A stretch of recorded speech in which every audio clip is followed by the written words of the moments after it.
Il se passe quelque chose de très grave en France depuis quelques jours. C'est insidieux, ça ne fait pas la une du 20h, mais c'est un indicateur inquiétant de l'avenir qu'on nous prépare. Le curseur de nos libertés est en train d'être déplacé, millimètre par millimètre, vers un autoritarisme qui ne dit pas son nom. Le tout sous couvert de sécurité. Et cette semaine, le curseur a encore bougé. Pour la première fois, un système d'exploitation mobile, respecté mondialement, open source et audité par des experts, a été officiellement présenté comme un outil pour narcotrafiquants. Ce système, c'est GrapheneOS. Pour la première fois, un journal national et une autorité judiciaire ont décidé de présenter un outil de sécurité numérique open source, audité, respecté, comme un instrument du crime. GrapheneOS n'a pas été analysé, critiqué ou débattu, non. Il a été désigné. Et la désignation en politique comme en droit n'est jamais un accident. Parce qu'il faut bien comprendre ce qui s'est produit. Ce n'est pas un article, c'est un signal envoyé aux citoyens, un avertissement. Le choix d'un récit qui consiste à dire vouloir se protéger, c'est suspect. Chiffrer, c'est dissimuler. Renforcer son téléphone, c'est forcément avoir quelque chose à cacher. Voilà le nouveau consensus rêvé par ceux qui, au fond, voudraient que notre intimité numérique ne nous appartienne plus. On ne parle pas d'un système obscur, niché dans un forum clandestin. On parle d'un projet reconnu par les experts, utilisé par des journalistes, des chercheurs, des ONG, par des gens dont la seule faute est de refuser que leur vie privée soit exposée au premier acteur puissant venu. Mais en quelques heures, le récit a basculé. Ce qui protège devient ce qui menace. Ce qui renforce vos droits devient ce qui entrave l'État. Ce qui sécurise votre téléphone devient ce qui aide les trafiquants. Cette offensive révèle quelque chose de plus profond. Le pouvoir ne supporte plus l'idée d'un espace numérique où il n'a pas la main. Ce n'est pas la criminalité qui l'inquiète, c'est l'existence même d'un espace privé, un espace qui échappe, un espace qui résiste. GrapheneOS n'est que l'arbre. L'enjeu, c'est la forêt. Notre droit à une sphère intime que ni l'État, ni les plateformes, ni les cybercriminels ne peuvent violer à volonté. Alors la vraie question n'est pas qui veut la peau de GrapheneOS. La vraie question c'est qu'est-ce que cette affaire révèle de l'avenir qu'on nous prépare ? Et jusqu'où sommes-nous prêts à laisser un pays glisser vers un modèle où la simple volonté de se protéger devient un acte suspect ? GrapheneOS est un système d'exploitation alternatif pour smartphone, comme Android ou iOS. C'est basé sur les fondations d'Android dans une version entièrement retravaillée, libre et open source, que tout le monde peut auditer et qui est faite pour renforcer la confidentialité et la sécurité des utilisateurs. Elle ne fonctionne que sur une seule famille de téléphones, les Google Pixel, tout simplement parce que ce sont, aujourd'hui, les seuls modèles qui offrent une base matérielle suffisamment solide pour que ce niveau de protection soit crédible. Vous pouvez le télécharger et l'installer gratuitement, c'est extrêmement simple. GrapheneOS a la particularité de sécuriser votre appareil de manière très concrète. Il durcit le noyau du système, renforce l'isolation entre les applications, rend les permissions beaucoup plus strictes, chiffre l'intégralité de vos données et désactive par défaut les services Google qui collectent des informations sur votre usage. En clair, chaque application est enfermée dans sa boîte, vos données sont chiffrées et rien ne part vers l'extérieur sans que vous le décidiez. C'est ça, avoir le contrôle sur son téléphone. Et ce travail, cette rigueur, cette exigence n'ont pas été financés par un État, par une multinationale ou par un produit dérivé vendu sous le manteau. GrapheneOS est une fondation à but non lucratif basée au Canada et conçue par une équipe de développeurs expérimentés qui ont réussi à rendre un système d'exploitation extrêmement difficile à attaquer. Il n'y a pas de levée de fonds, il n'y a pas de plan marketing, il n'y a pas de monétisation, pas de commercialisation. C'est un projet financé par des dons, quelques partenariats techniques et une conviction, celle qu'un monde où la vie privée disparaît est un monde qui se délite. J'ai moi-même consacré 2 vidéos au téléphone que la police ne peut pas déverrouiller en me basant sur des documents internes d'entreprises forensiques comme Cellebrite qui vendent au gouvernement des solutions pour briser les protections des appareils verrouillés et accéder à leur contenu. Et si j'ai fait ce choix éditorial ?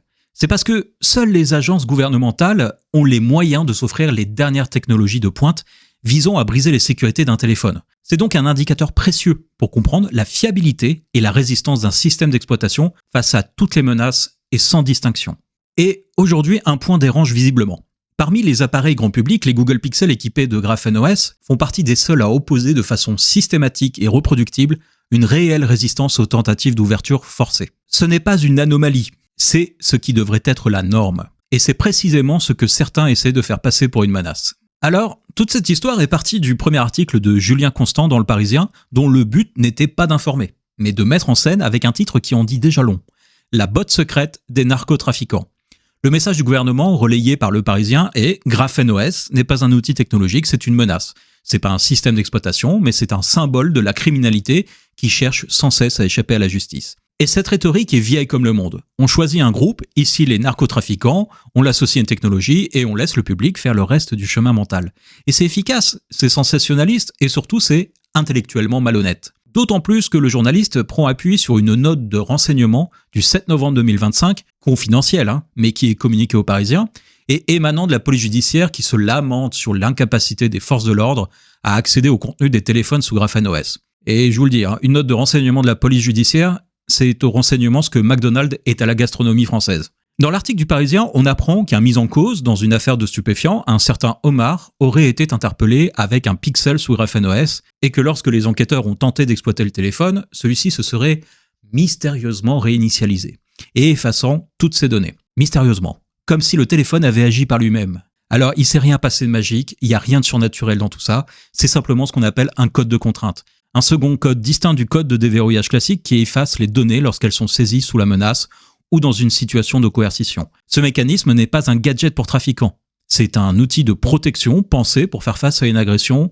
une extorsion, un enlèvement, de la violence domestique, de l'espionnage industriel ou, oui, une contrainte potentiellement abusive. Vous ne pouvez pas vendre au public des outils qui protègent contre les criminels et exiger dans la même phrase qu'ils cessent de protéger dès que ça contrarie la police. La sécurité, c'est pas à géométrie variable. Et dans le cas de cette affaire, il est évident que le suspect a volontairement fourni aux enquêteurs le code de contrainte, en le faisant passer pour le code de déverrouillage.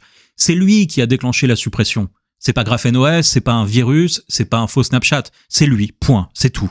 Mais le journaliste, au lieu d'expliquer ça, préfère un parallèle paresseux et sensationnaliste avec EncreChat et SkyECC. Ces téléphones chiffrés, vendus très cher et conçus exclusivement pour les activités criminelles. Ces outils, oui, étaient des outils du crime organisé, et ils étaient vendus comme tels. Ce n'est pas un détail, c'est un business lucratif. Ils ont été piégés parce qu'ils étaient précisément une plateforme commerciale dédiée aux trafiquants et pas un projet open source accessible gratuitement à tout citoyen dans le monde. Ça n'a strictement rien à voir. Alors, persistant dans sa volonté de peindre un tableau anxiogène, l'article précise qu'on peut se procurer GraphenOS sur le Darknet. Alors, je vous le dis les amis, n'allez jamais chercher un système d'exploitation sur le Darknet, c'est le meilleur moyen de récupérer un malware. La seule et unique façon d'installer GraphenOS, c'est de passer par leur site officiel, accessible à tous depuis un simple moteur de recherche.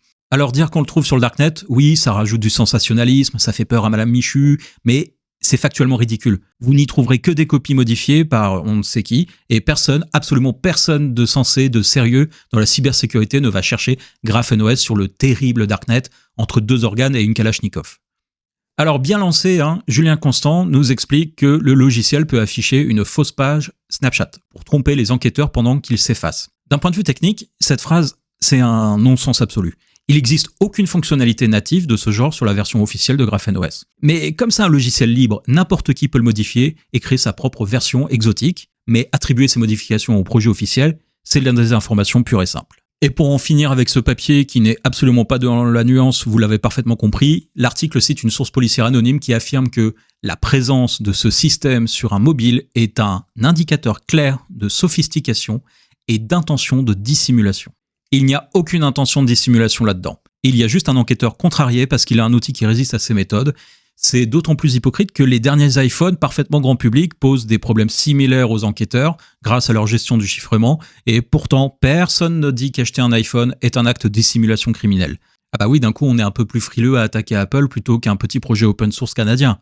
On nous sermonne en permanence parce que nos appareils ne sont pas patchés, parce qu'on utilise des mots de passe pourris, parce qu'on téléphone encore sur des Android vulnérables. Et le jour où on fait les choses bien, où l'on prend la sécurité au sérieux, où l'on installe un OS robuste, soudain on devient suspect. Il va falloir choisir une version. Soit on veut que les citoyens se protègent, soit on veut qu'ils restent vulnérables pour faciliter le travail de la police. Mais on ne peut pas reprocher les deux en même temps.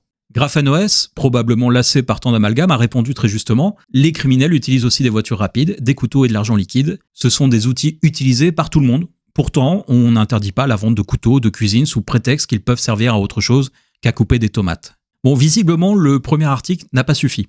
Le même jour, à 2 heures d'intervalle, Julien Constant remet ça dans une interview parfaitement coordonnée avec Johanna Brousse, vice-procureure à Paris, responsable de la lutte contre la cybercriminalité, la spécialiste du dark web et des hackers.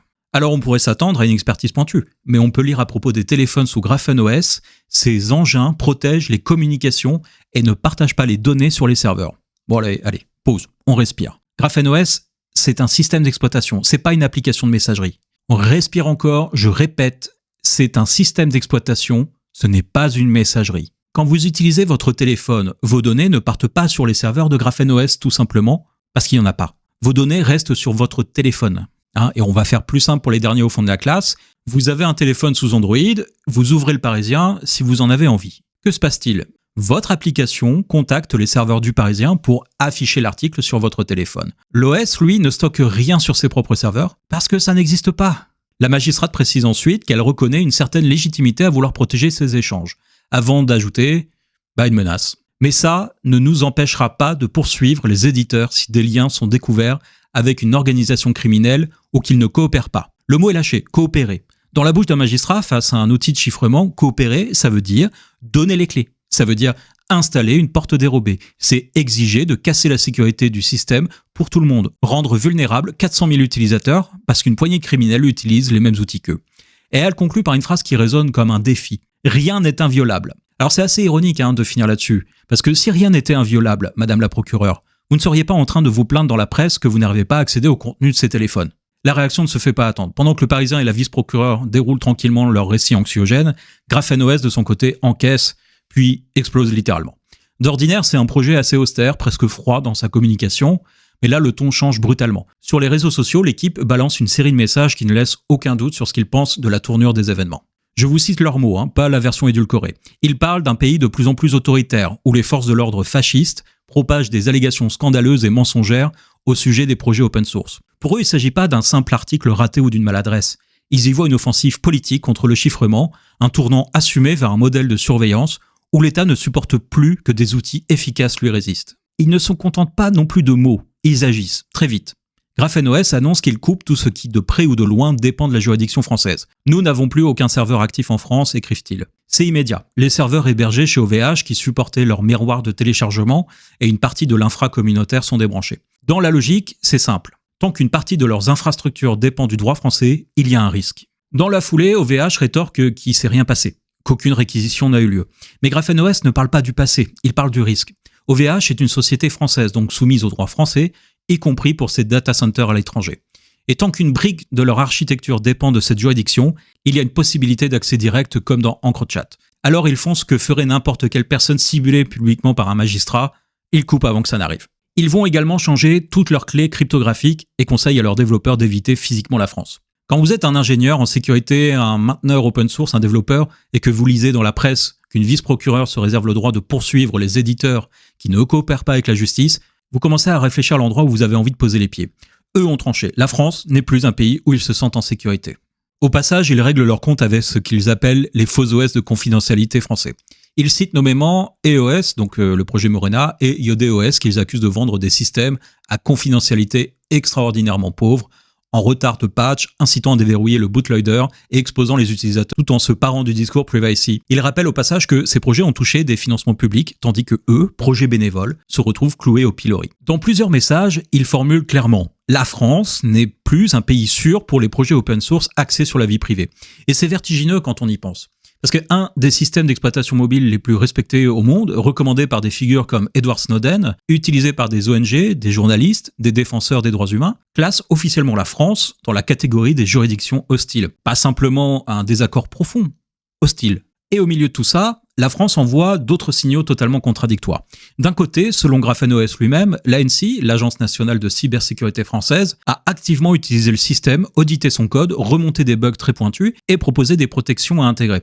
Autrement dit, les experts de l'État savent parfaitement que ce n'est ni un gadget de narcos, ni un jouet de complotiste. C'est un outil de sécurité sérieux qu'ils ont eux-mêmes exploité et testé. De l'autre côté, les mêmes institutions laissent se diffuser dans la presse l'idée que GrapheneOS serait la botte secrète du crime organisé. L'affaire dépasse largement GrapheneOS. Parce que quand un projet comme celui-là, mondialement respecté, écrit noir sur blanc que la France est de plus en plus autoritaire et n'est plus un pays sûr pour les projets open source axés sur la vie privée, c'est pas juste une dispute technique, c'est un diagnostic politique. Et que ça nous plaise ou non, ce diagnostic commence à être entendu bien au-delà de nos frontières. Il faut regarder cette histoire pour ce qu'elle est vraiment. Non pas juste un conflit technique, mais un glissement idéologique. Une manière subtile, progressive de transformer la protection individuelle en soupçon, la sécurité personnelle en anomalie, le chiffrement en délit moral. Un glissement politique où l'État commence à considérer que ce qu'il ne peut pas ouvrir devient par principe suspect. C'est exactement ce que l'écrivain François Sureau décrit lorsqu'il écrit que la tentation de sacrifier la liberté au nom de la sécurité est la pente naturelle des démocraties fatiguées. Et il ajoute, phrase essentielle pour comprendre ce moment, une société qui cède à la peur ne gagne jamais la sécurité, mais elle perd la liberté. La question qui se pose ici est élémentaire. Avons-nous encore le droit de disposer de nos appareils, de nos données, de nos outils numériques comme nous l'entendons? Ou bien allons-nous accepter que ce droit soit conditionné, interprété, surveillé, toléré seulement s'il ne gêne pas l'appareil sécuritaire? C'est notre droit de choisir notre système d'exploitation, notre droit de chiffrer nos communications, notre droit de limiter les données que nous partageons, notre droit de protéger nos échanges, notre travail, nos vies privées. Ces droits ne sont pas des privilèges octroyés par l'État. Ils lui préexistent, ils découlent de la souveraineté individuelle, ils constituent la base même d'une société libre. Et pourtant, dans cette affaire, on voit se dessiner une logique inverse. Un citoyen qui sécurise son téléphone devient sophistiqué. Un outil qui protège devient une intention de dissimulation. Une barrière technique légitime devient un obstacle à contourner. Un OS open source devient le smartphone des narcos. C'est ainsi que naissent les dérives, en inversant la charge de la preuve, en laissant entendre que la liberté est dangereuse parce qu'elle échappe au contrôle, en suggérant que la sécurité de chacun menace soudain la sécurité de tous. C'est l'ombre portée d'une idéologie qui avance masquée, celle selon laquelle l'État aurait un droit naturel d'accès à toute information, à tout appareil, à toute donnée dès lors qu'il en exprime le besoin. Celle selon laquelle la vie privée serait un obstacle, un luxe, un caprice, une gêne opérationnelle. Celle selon laquelle un citoyen protégé est un citoyen potentiellement coupable. Mais c'est exactement pour éviter cela que nos constitutions, nos lois, nos traditions intellectuelles ont érigé des digues. Alors oui, cette affaire dépasse GraphenOS. Mais dans le fond, elle parle de nous, de la place que nous acceptons de laisser à l'État dans nos vies numériques, de ce que nous sommes prêts à céder au nom d'une sécurité qui ne cesse, année après année, de réclamer plus d'espace, de notre capacité à dire non, à dire stop. Si vous pensez que la vie privée n'a pas à être négociée, si vous pensez que la sécurité individuelle n'est pas un crime, alors je vous invite vraiment à soutenir GraphenOS en faisant un don à la fondation. Le lien est en description. Et surtout, restons vigilants, parce que les dérives n'arrivent jamais d'un coup. Elles arrivent quand on ne regarde plus, quand on se fatigue. Dans une démocratie, la liberté précède toujours la sécurité, jamais l'inverse.